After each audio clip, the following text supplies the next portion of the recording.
നമസ്കാരം. ഇന്ന് ഒക്ടോബർ 2. എല്ലാവർക്കും ഗാന്ധി ജയന്തി ആശംസകൾ. ഇന്ത്യയിൽ ജനിച്ച് ലോകത്തിന് മുഴുവൻ പ്രകാശമായി തീർന്ന മഹാത്മാവായിരുന്നു ഗാന്ധിജി. 1869 ഒക്ടോബർ 2 ഗുജറാത്തിലെ പോർബന്ദറിലാണ് ഗാന്ധിജി ജനിച്ചത്. പിതാവ് കരംചന്ദ് ഗാന്ധി, അമ്മ പുത്ലിബായി. ഇദ്ദേഹത്തിന്റെ യഥാർത്ഥ പേര് മോഹൻദാസ് കരംചന്ദ് ഗാന്ധി എന്നായിരുന്നു. കസ്തൂർബ ഗാന്ധി ആയിരുന്നു ഇദ്ദേഹത്തിന്റെ ഭാര്യ.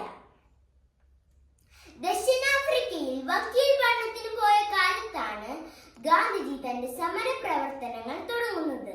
സത്യാഗ്രഹം എന്ന തന്റെ സമരമാർഗം അവിടെ വെച്ചാണ് ഗാന്ധിജി പ്രയോഗത്തിൽ എത്തിക്കുന്നത്. പിന്നീട് ഇന്ത്യയിലെത്തിയ അദ്ദേഹം ബ്രിട്ടീഷുകാർക്ക് എതിരെയും ഇതേ സമര വഴി സ്വീകരിച്ചു.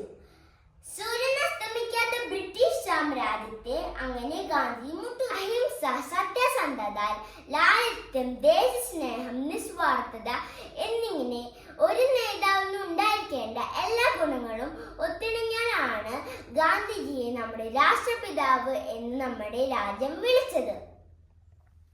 സ്വന്തം ജീവിതത്തിലൂടെ അദ്ദേഹം പടർന്നു തന്ന സത്യത്തിന്റെയും അഹിംസയുടെയും പാഠങ്ങൾ വളരെ വലുതാണ്.